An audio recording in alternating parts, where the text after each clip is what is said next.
جو پیپر ہے اس کی فیس ضروری لینی ہے. اب جو پیپر عدالت نے یا جو ٹکٹ ہم لگاتے ہیں کسی بھی پٹیشن پہ کسی بھی اپلیکیشن پر اور وہ گورنمنٹ نے مختص کر دیا ہے کہ یہ ٹکٹ آپ نے لگانا ہے, وہ ٹکٹ 100 روپے سے لے کر 5,000 تک بھی ہو سکتا ہے, وہ 100 سے لے کر 500 تک بھی ہو سکتا ہے. اب یہ چیزیں ضروری ہیں. اگر ہم ٹکٹ نہیں لگاتے یا ہم وہ ریکوائرمنٹ پوری نہیں کرتے تو پھر کیا ہوتا ہے, پھر یہ ہوتا ہے کہ ہمارے کیس کے اوپر آبجیکشن لگ کے وہ کیس ہمارے پاس واپس آ جاتا ہے. تو فیس وکیل کی اس لیے ضروری ہے کہ جو وکیل ہوتا ہے وہ پراپر ایک آپ کی پٹیشن تیار کرتا ہے, اس کو عدالت تک لے کے جاتا ہے, اس کے بعد عدالتی سمن کے آرڈرز ہوتے ہیں, اس کے بعد اخبار اشتہار کے آرڈرز ہوتے ہیں. اور آپ کو یہ پتہ ہے کہ اخبار اشتہار جو آپ کی فیلڈ ہے, جو نیوز پیپر ہے, وہ بھی وہاں پہ بھی لوگ ملازمین کام کر رہے ہیں, ہم ان کی پیمنٹ بھی نہیں روک سکتے, یہ عدالت کی طرف سے مختص ہے. ٹھیک ہے. اور اگر بی اے لائر وہ اب وکیل کی جو اپنی پرسنل فیس آ جاتی ہے تو مجھے لگتا ہے, جہاں تک مجھے لگتا ہے کہ بہت سارے وکیل, کیونکہ اگر میں اس طرح کے فی سبیل اللہ کام کرتی ہوں کہ میں ان سے فیس نہیں لیتی, لیکن جو گورنمنٹ نے رکھی ہوئی ہے وہ پے کرنی پڑتی ہے. ٹھیک ہے.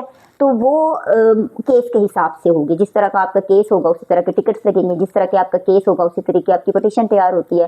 کئی جو کیس ہوتے ہیں وہ مجسٹریٹ کے پاس چلے جاتے ہیں, کئی کیس ہے جو اب ATC میں چلے جائیں گے تو وہاں پہ لوازمات کچھ اور ہوں گے, وہاں پہ طریقہ کار فائلنگ کا کچھ اور ہوگا. اور اگر ہم اپر چلے جاتے ہیں, ہائی کورٹ میں چلے جاتے ہیں تو اس کے جو ہے وہ طریقہ کار ڈفرینٹ ہو جاتا ہے, اور اگر ہم سپریم کورٹ میں چلے جاتے ہیں تو بالکل ڈفرینٹ ہے. تو یہ سب چیزیں دیکھتے ہوئے اگر وکیل کوئی فیس مختص کرتا ہے تو میرے خیال میں اس کا جائز حق ہے, اور یہ گورنمنٹ کی طرف سے ہے. اوکے, چلیں ٹھیک ہے. اچھا, اب مجھے یہ ایک چیز بتائیں, ابھی میرے ذہن میں یہ بات آئی ابھی کہ بہت سارے ایسے مجرم ہوتے ہیں جو جیل میں ہیں, ان کو کوئی وکیل ہی نہیں مل رہا ہوتا کہ ان کا کیس لڑے. کتنے سارے ہوتے ہیں, جب جیل جاؤ تو پتہ لگتا ہے کہ یہ 10 سال سے ہے, یہ 20 سال سے ہے جیل میں بیٹھے ہوئے ہیں, کیونکہ ان کے پاس کوئی وکیل ہی نہیں ہے کہ ان کا کیس لڑے, حالانکہ ان کا جرم بھی کچھ نہیں ہوتا.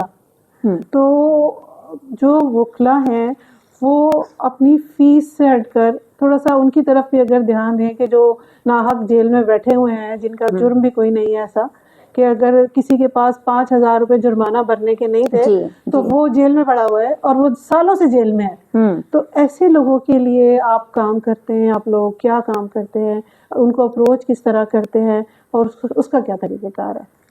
اچھا, اس میں سب سے پہلے نا گورنمنٹ, جو ہماری گورنمنٹ ہے, اس کو یہ کام کرنا چاہیے کہ جیل میں جو لوگ ہیں ان کو پارٹیشن کرنی چاہیے کہ کون سے ایسے لوگ ہیں جو چھوٹے کیسز میں ہیں, یعنی چوری چکاری یا چھوٹا موٹا نشہ جو کرتے تھے وہ, اور جو ہائر مطلب کاؤنٹیبل آپ کے کیسز ہیں, قتل کے ہیں, ریپ کیس ہیں, ان میں تو ہم یہ چاہ رہے ہوتے ہیں کہ اس بندے کو سزا ہو.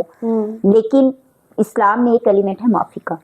آپ ایک شخص کو اس بنا پہ بھی معاف کر سکتے ہیں یا اس کی جان چھوٹ سکتی ہے کہ وہ دوبارہ وہ عمل نہ کرے. اور پھر ایسے بندے جن کا کریمنل ریکارڈ نہیں ہے تو میرے خیال میں ایک دفعہ وہ معافی کے حقدار ہیں, ایک دفعہ وہ ضمانت کے حقدار ہیں اس چیز میں. اچھا, وکیل جو ہے وہ, کیونکہ میں نے آپ کو بتایا کہ وکیل جو ہے وہ اللہ کے نام کے ساتھ منسوب ہے اور وکیل کی کوئی مونس نہیں ہے. ٹھیک ہے. اور وکیل کارساز ہوتا ہے. اللہ تعالیٰ نے ہر انسان کو کوئی نہ کوئی اقتدار دے کے اس دنیا میں بھیجا ہے. اگر ہمارے والدین ہیں تو ان کا اپنا اقتدار ہے, وہ اپنے بچے کی پرورش کرتے ہیں, اسی طرح چلتے ہیں. آپ دیکھ لیں, اگر ایک آفس ہے تو اس میں آپ کا ایک CEO ہے, پھر جو آپ کا جنرل مینیجر ہے, پھر نیچے سیکیورٹی گارڈ ہوگا, پھر نیچے صفائی والا, مطلب ایک پورا نظام ہے.